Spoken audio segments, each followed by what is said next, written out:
Hello, I'm Gwen Seaborn, and this is my talk on big issues in petty treason, homicide against natural hierarchy in medieval England from October 2021.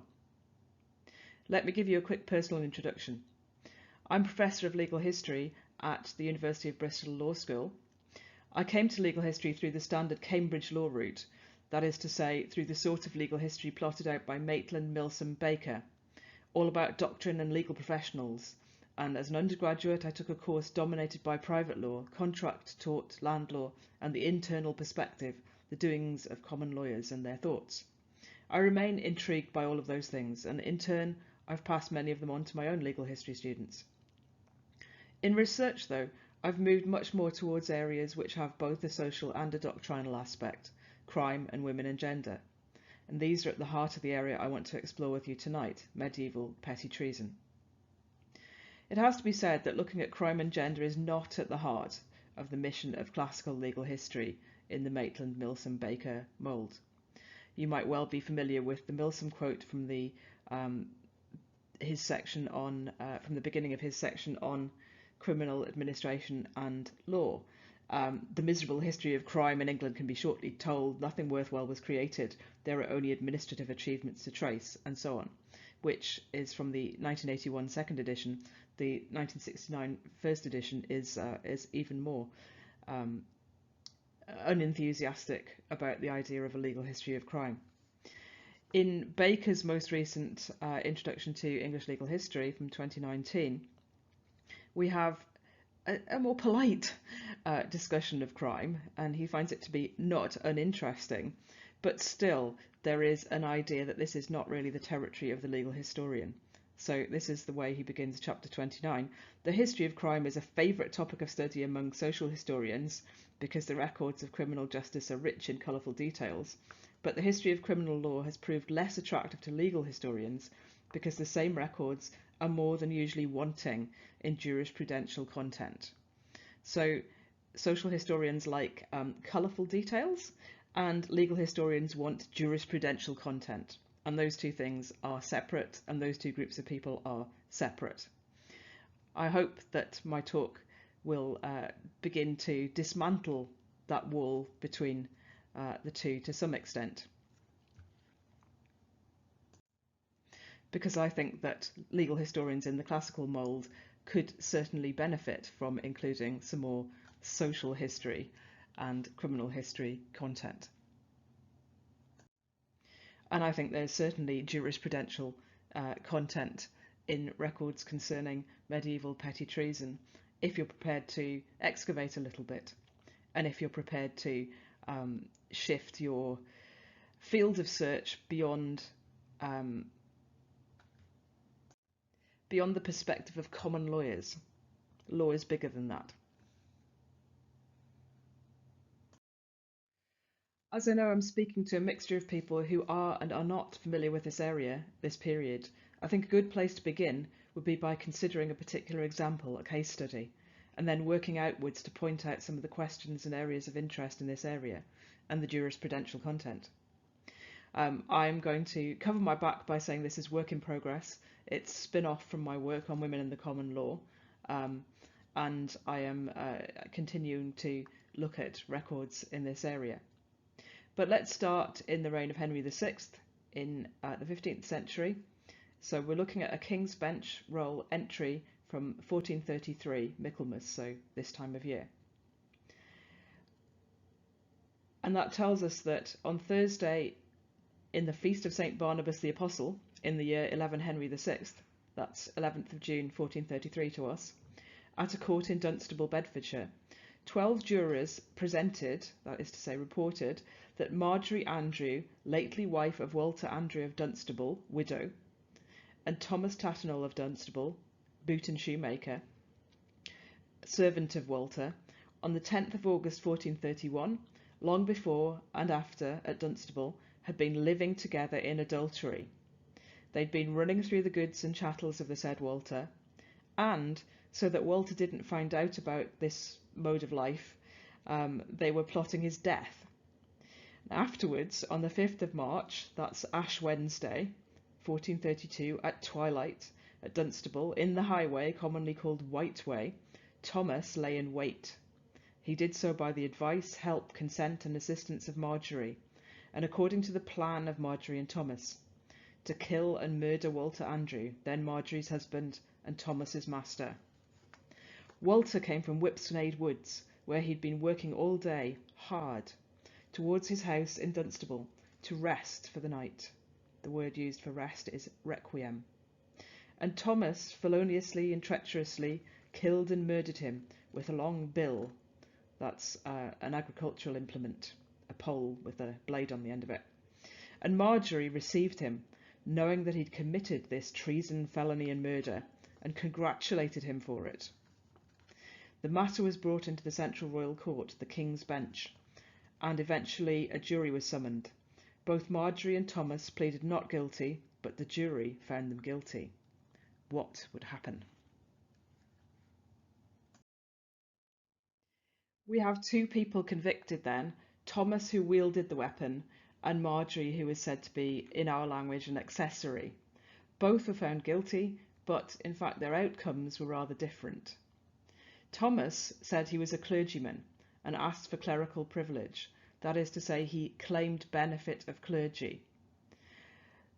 This worked, and he was sent off to the ecclesiastical authorities, and that would mean that though he might be confined, there would be no death penalty.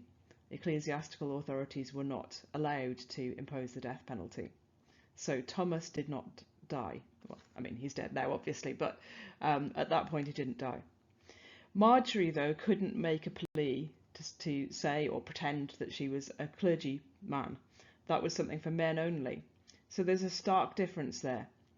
She will be executed. She's been found guilty of a capital offence and she will be executed.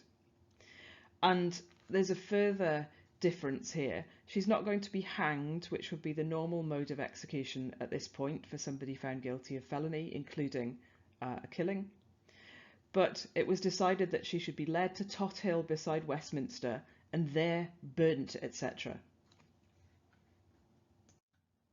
So she's sentenced to death by burning. That then is an example of the offence and the consequences of one species of petty treason, or what comes to be called petty treason. So a wife kills a husband or is found to have done so, she's convicted, she ends up being burnt. It's very interesting, clearly, from a social history, gender history point of view, and I'm going to go there to some extent, but given the law base of this group and my own home in law, I want to think about what the importance of this might be for law school legal history as well. In other words, why classical legal history needs to expand and take this sort of thing into its remit more thoroughly. Because it doesn't get much attention. It gets 5 sentences in the treason section in Introduction to English Legal History by Baker, a book of about 600 pages. And when other people treat it, so thinking a bit more generally, I think there's a tendency to oversimplify it, to treat it as not especially interesting, as not having changed very much over time, and this is something which existed for several centuries, and to move on. Sometimes you see a slightly inconsistent, or I would argue a slightly inconsistent attitude to it. So people seem simultaneously to recoil from it, to think of it as barbaric, and yet, particularly in the case of the kind of petty treason which involved women, to treat it as never having been quite so bad as all that. So here's a little example of some of that possible inconsistency from a book from the late 19th century, so well after petty treason and burning has disappeared. Arthur Rackham Cleveland, in a not very well-known book, Women in the English Common Law, which I've been looking at lately for my studies on medieval women in the common law, calls it this a foolish doctrine. So he doesn't approve of it at all. And he says it's a common sight to see a woman being burnt for killing her husband, yet the hangman generally manages to strangle the prisoner before the flames touched her body. So it's really bad, but actually at the same time it wasn't as bad as all that, which is, I think we can go beyond that, can't we? I think we can probably do better than that. And I hope I can convince you that there is more to say, more to study, whether you're interested in social matters or doctrine alone. I think that there is jurisprudential content in petty treason. I think it's very interesting doctrinally, and it's certainly deserving of the interest of lawyer legal historians or classical legal historians. And the medieval part of the story needs to be probed and included in historical treatments of petty treason. These have tended to cluster around two centres when people have been interested in it at all. So the Statute of 1352 has had some consideration, and the later years also the time of protest and change when first burning and then the very concept of petty treason disappeared. I don't think you can get a proper rounded view of petty treason though unless you understand the length and depth of the entrenchment of ideas in law and practice relating to a wife killing her husband being particularly heinous. And in particular, this needs to include the medieval evidence going back beyond the Statute of 1352. Let's try and explain that a bit more and to position petty treason first of all.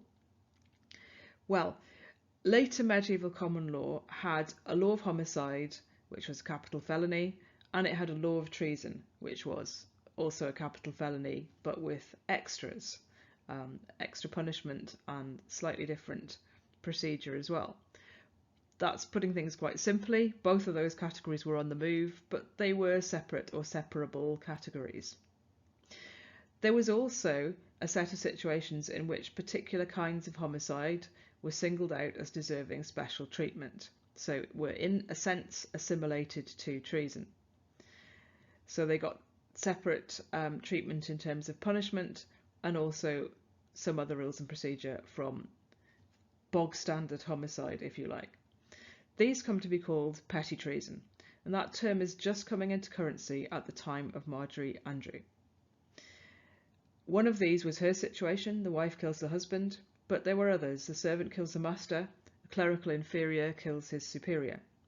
They come to be explained as offences against hierarchy, natural order, duty of obedience, or subjection and dominion. The three categories I mentioned are included in a statute from the mid-14th century, the Statute of Treason's 1352, or 1351, depending on how you do your dates. After a rundown of the things which count as treason against the king, later that would be called high treason, the statute says, and there's another kind of treason, and sets out these situations: servant kills master, wife kills husband, and the religious one. It would be easy to be content with pointing at that statute when we're talking about the beginnings of wife kills husband petty treason, perhaps saying something about dislocation, anxieties about hierarchy after the Black Death, and perhaps we might tie it to the Ordinance and Statute of Labourers because of the master-servant bit. And no doubt that's not wrong, but I think that is to downplay the complexity of the origin of the wife kills husband sort of petty treason as something different from straight homicide, and to underemphasise the centrality of wife kills husband in this area. The statute seems to set up three equally possible types of this thing, this other sort of treason, or petty treason as it comes to be known. But in truth, the greatest of these three was in fact wife kills husband. It is more common in practice. The assimilation of wife kills husband to treason in some sense wasn't just a top-down thing. It had deeper, earlier roots. To appreciate that, we need to look not just at statutes and what lawyers say, but at records of practice, at what people actually did. So to get a bit legal realist and to accept that law isn't just what those sorts of sources say, but what people actually do. With that in mind, I've been collecting examples of accusations, convictions and punishment or other endings in these wife kills husband cases from a variety of sources, the vast bulk from court rolls, plea rolls, jail delivery rolls of the 13th to 15th centuries. Most of these have turned up from the 14th century and the earlier 15th century, but I do have cases of women's different treatment here from the 13th century onwards, and examples of acceptance, perhaps even enthusiasm, which are not necessarily characteristic of a top-down imposition. I think the better view is that there was consciousness of difference, there was concern before 1351-2 about wife kills husband cases. They were treated differently. And then that difference of treatment was confirmed by the 1351-2 statute. The statute clearly is important, but there's nothing in it, for example, about the penalty. So it doesn't say anything about burning. And if I could just step aside for a moment, let's just have a moment to think about why fire might be the penalty in those sorts of cases. It's fascinating. I think there's not just one answer. There's no contemporary explanation of why this is the case, or not one that I've found so far.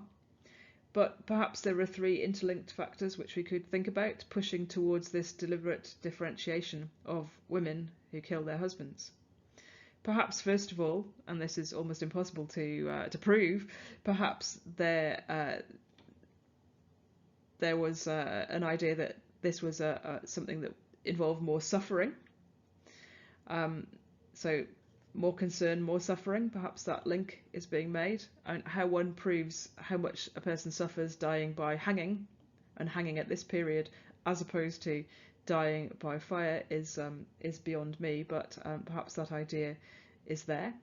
Perhaps there's also symbolic fit, so there's a resonance with the tortures of hell, and there's probably an education or publicity or fixing in the memory function. So killing somebody by fire is rather more spectacular, isn't it, than hanging them, and work on medieval hangings has suggested that that was not the big kind of let's all go to the hanging thing that happened in the later 18th, 19th century. Henry Summerson's work, for example, suggests that sometimes it is a bit of a, I think his expression was a hole in the corner business. So people would certainly remember a death by fire. It's worth remembering that death by burning isn't just about the fire, it's also about the ash. It's about extirpating, about de-individualizing person. So a hanging victim would be buried, but these burned women wouldn't get a burial, would they? And yet, strangely, they are commemorated, aren't they? The fact that they were going to be obliterated was recorded on parchment, which is deliberately kept. So that's an interesting little side note. My big point, though, is that petty treason, or the wife killing the husband being treated differently from bog standard homicide, was not new, and the statute was not a complete code. So this area of law was a co-production from above and, to a certain extent, below. I qualify that word below because we're not talking about everybody from below agreeing about this. There were certain people who had a voice and certain people who didn't have a voice. So the people we're talking about are those who had a voice in the application of law, judges, jurors, who all would be males of some property. But still, it's not just a top-down thing. That is my point. Doctrinally, wife kills husband petty treason sits between straight homicide and treason, and that continues to be its position throughout its existence. You can't really sum it up as saying it's really treason or it's really homicide. It really is a hybrid, or it's liminal between the two. So individual rules about procedure and doctrine might be pulled more towards one or to the other, and there is a possibility of change because of this positioning. And I've got an example of the sort of puzzles which could be thrown up by this liminal positioning towards the end of this talk. Okay, let's have a quick word about what I found in all of my searches through records. And purebred classical legal historians might want to stop up their ears and eyes at the moment, because I'm afraid, yes, there is a graph. So as of the 8th of September 2021, which is the last time that I had a dig in the records, I have found 67 examples of medieval women condemned to execution by fire. Also a lot of accusations of husband killing wife, but I've yet to sort and categorise those. But let's stick with the those who were condemned to execution. So 67 examples. Of those, women condemned to execution by fire for killing their husband, the total is 61. The other 6 were a combination of counterfeiters who were also, excuse me, condemned to death by fire, and a couple of slightly random, or I can't explain them anyway, homicides from the 13th century who were also treated in that way. But 61 women condemned to execution by fire for killing their husband. So, not that many. To go back to that quote I had earlier from Arthur Rackham Cleveland, it's not like it's going on all the time. It's not common to see this. But at the same time, it's enough, a sufficient number of examples to show that this is the accepted way of dealing with husband slayers over a long period of time. What can we say about distribution? And these are not perfect figures by any stretch of the imagination. There are probably examples that I haven't caught yet. I've looked at a lot of roles, but not absolutely everything. But I'm going to make two very big broad points. First of all, there are examples over the whole period, from the latter 13th century, in particular, until the 15th century. Distribution geographically shows examples across 27 out of 39 counties of England, so pretty much all regions are represented with the exception of the very far north, and there might be reasons to explain that in terms of jurisdiction, population, etc. So most parts of England are represented, and if you're interested, the top burning counties seem to be Bedfordshire, Sussex and Yorkshire, and all explanations gratefully received as to why that should be the case. Yorkshire is big, the other two, I don't know why they would be slightly more inclined to bring these cases and to convict them. So I definitely can't use this for anything scientific, but again, it shows wide application. Perhaps I can use it to suggest wide community buy-in, if you like. So perhaps I can use it to support my suggestion that this is something that which comes to an extent from below as well as above. You'll notice there's a bit of a peak going on there, but it's not immediately after the 1352 statute. It's rather later, so in the 1390s and early 1400s, a little while then after the Black Death. And I think there are interesting investigations to be done about why that should be the case. It does tie in with some other changes in the law and concerns about women and their marital misconduct, and clamping down on women's misconduct at a lower social level, as well as at the level of those who have property. So that's something which I hope to investigate further. Aside from the existence of recorded instances of wife kills husband petty treason being tried, convicted, and the sentence of burning being imposed, what other big issues arise in my mind from a study of these entries? Well, here's a little selection. My first one, from burn to burnt. Were the women condemned to death actually burnt? That's something which I have been asked.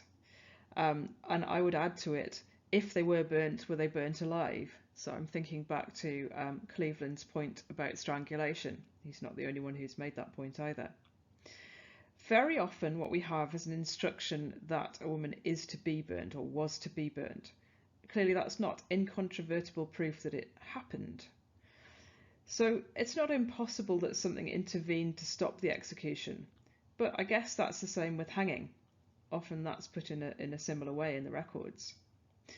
Of the wife kills husband burning condemnation cases, the 61 I mentioned a few moments ago, there are some which state that the women were burnt, or the nature of the record or another record shows that they were, 11 cases. I've found only one pardon, so there's not apparently, unless there's a cache of secret pardons somewhere, a lot of intervention to stop this happening at an official level. And there's no indication, no positive indication of mercy strangling, so making sure that the woman does not actually burn to death. Of course, those sorts of things could have happened and not been recorded, but, and I'd be interested to hear views on this, unless I find some counter evidence, I'm inclined to believe that these women were burnt, and they were burnt alive. My next point concerns the way in which the entries are recorded. So they suggest a lack of a settled formulation for the sentence which is passed. That suggestion comes from two key variations in the entries. The first is that they use different verbs. So if somebody is sentenced to hang, it's always the same Latin verb. But I've found 5 different burn verbs in these cases. And then there is the etc. bit. So as with Marjorie Andrew, most of the cases are recorded she was to be burned, etc. A few are a bit more specific, and they suggest a longer formula which involves being burnt to ashes or reduced to ashes. This comes to prominence a bit later on as well. Post-medievally, there are cases in which somebody is ordered to be burnt to ashes. So there are a couple of examples, at least, that I've found in the Old Bailey online. I can't say that I've looked at this in any great detail, but that does come up later on. Was that actually the formula earlier on, and it just gets hidden behind this, etc.? But it's a small number, and the language differs. So I think I can't read very much more into it than I don't think there was a settled formulation in the medieval period. And as a little aside, somebody asked me at an earlier talk on this area, is it actually possible to reduce somebody to ashes? I thought it was a really good point. Yes, that deserves thinking about as well. What sort of accelerants might have been available in order to make that actually happen. Anyway, that's something to investigate later. Again, the variation, what can I do with that? I wonder whether perhaps I can use it as evidence of widespread, popular, in a loose sense, acceptance that this is the way to go. So we're not talking about an official formulation of this sentence. It's something which wells up from below to a certain extent, and it's not always expressed in the same way. So perhaps that's pushing things a bit far, but it's interesting that there is this variation, I think. Fitting in with what I've said about acceptance by the community, there are signs of an absence of inhibition, one might even say a keenness, to bring these prosecutions, to get women accused, and to try and make it stick, knowing the logical consequence of that. Though cases like Marjorie and Thomas lover cases are not the norm amongst successful prosecutions, of my wife kills husband cases, women are accused alone almost half the time, 47% of the time, and with others just over half of the time, 53% of the time, and only 8% overall at most could be classed as lover cases where adultery or concubinage is mentioned specifically. In a few cases, a real point is made of the lover thing. It probably serves more than one function, showing guilty intent on the part of the woman and generally slinging mud at her. Perhaps it also shores up the case for participation in these cases.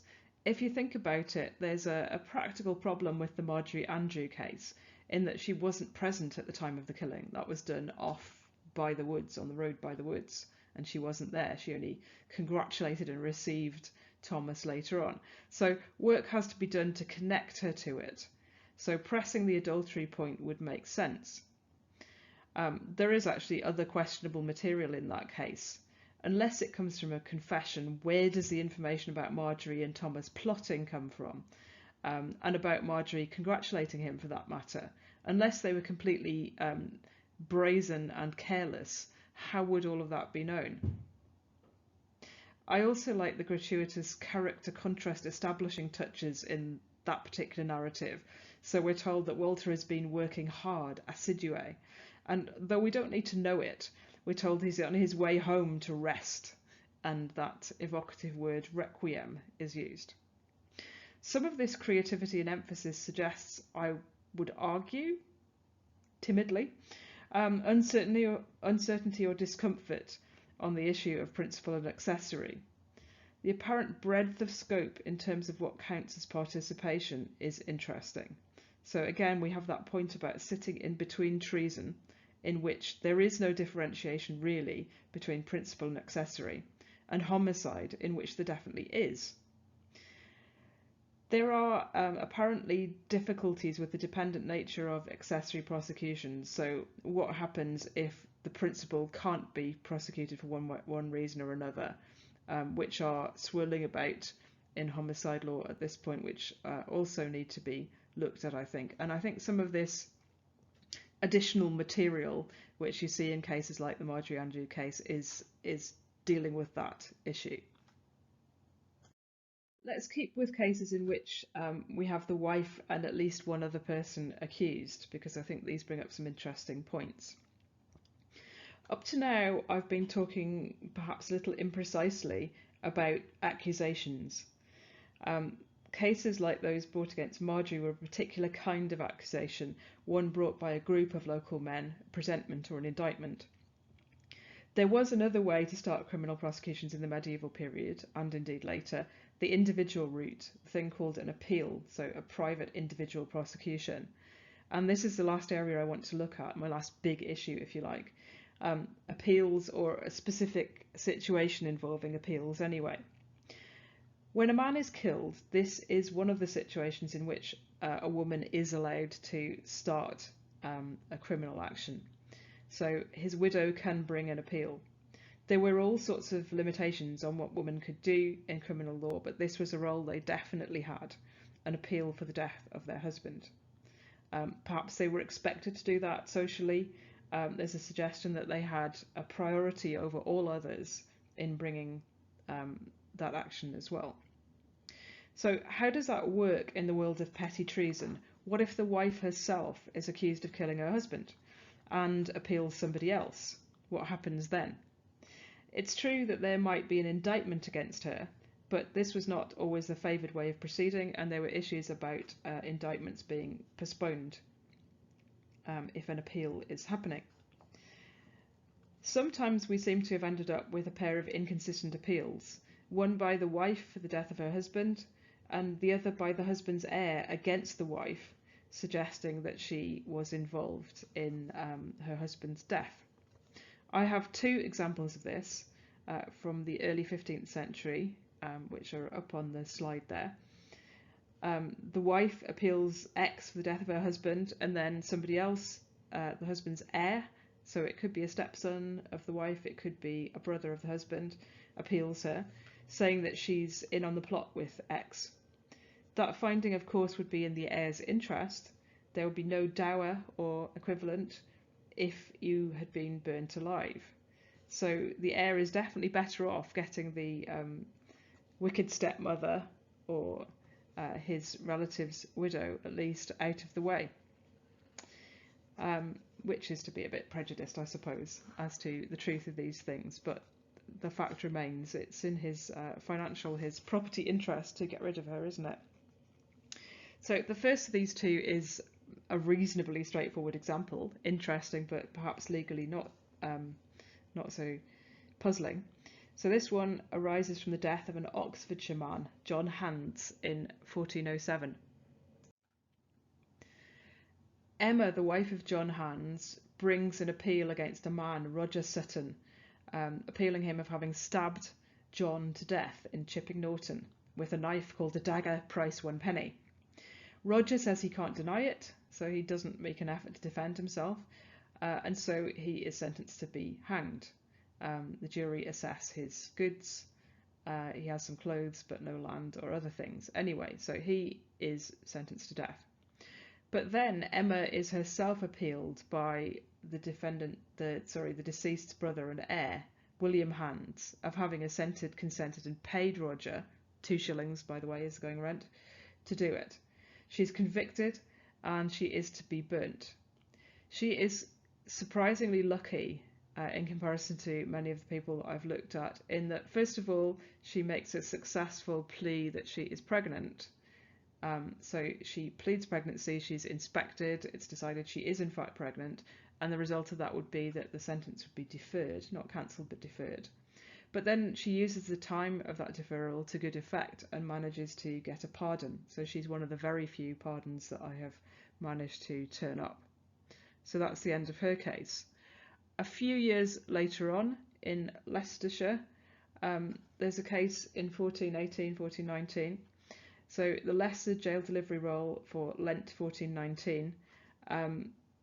And also, actually, there's a Connectors yearbook report, which I mention at the bottom there, which I'll briefly allude to later on.